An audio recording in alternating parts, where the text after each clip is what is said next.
আচ্ছা, আপনি কি জানেন মধ্যপ্রাচ্যের এমন একজন মানুষ আছেন যার নাম শুনলে এখনো পর্যন্ত বহু রাষ্ট্রনেতা ভয় পান, যার শুধুমাত্র একটা ইশারা পুরো মধ্যপ্রাচ্যে যুদ্ধের আগুন জ্বালাতে পারে। তিনি কোনো রাজা নয়, এমনকি সেনাপতিও নয়, তবুও তার একটি কথা গোটা দুনিয়ার কূটনৈতিক টেবিলকে নাড়িয়ে দিতে পারে।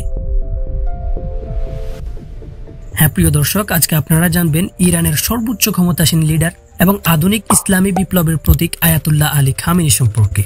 কিন্তু কে এই খামেনি? কি তার শক্তির মূল উৎস?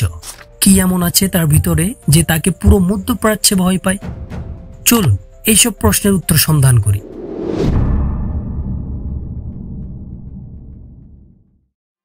প্রিয় দর্শক, 1939 সালে ইরানের মাসহাদ শহরে এক ধর্মীয় ও সম্মানিত শিয়া পরিবারে জন্মগ্রহণ করেন আয়াতুল্লাহ আলী খামেনি, যার পুরো নাম হলো আয়াতুল্লাহ আলী হুসাইন খামেনি।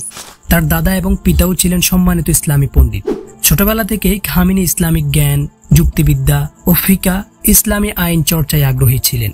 তিনি মাত্র 24 বছর বয়সে মুজতাহিদ হিসেবে স্বীকৃত পান। তার জ্ঞান শুধু ধর্মে সীমাবদ্ধ নয়, তিনি দর্শন ভিত্তিক, রাজনীতি, ইতিহাস এবং আন্তর্জাতিক সম্পর্কেও ছিলেন পারদর্শী। প্রিয় দর্শক, খামেনির সবচেয়ে বড় অবদান হলো ইরানের ইসলামিক বিপ্লব 1979। তিনি শাহর আধুনিক পশ্চিমাপন্থী শাসনের বিরুদ্ধে যে বিপ্লবের ডাক দেন তা কেবল সরকার বদলায়নি, পুরো বিশ্বের রাজনীতিকে বদলে দিয়েছিল। এই বিপ্লবের পর ইরান হয়ে ওঠে একটি ধর্মভিত্তিক রাষ্ট্র, যেখানে সর্বোচ্চ নেতা একজন ধর্মীয় স্কলার। তার বংশদূত খামেনির উত্তরসূরি হিসেবে আজকের আয়াতুল্লাহ আলী খামেনি দেশ পরিচালনা করছেন।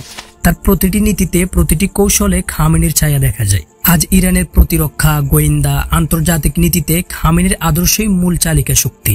তিনি শুধুমাত্র ইরানের নেতা নয়, তিনি শিয়াদের এক অবিসংবাদিত মানসপুত্র। তার বাণী এখনো মধ্যপ্রাচ্যের রাজনীতিকে নাড়িয়ে দেয়। তার একটি হুঙ্কার এখনো পর্যন্ত পশ্চিমাদের জন্য চ্যালেঞ্জ হয়ে দাঁড়ায়। প্রিয় দর্শক, আয়াতুল্লাহ খামেনি একজন মানুষ, এক আদর্শ এবং একটি বিপ্লবের নাম। তাকে বোঝা মানে শুধু ইরান নয়, গোটা মধ্যপ্রাচ্যকে বোঝা।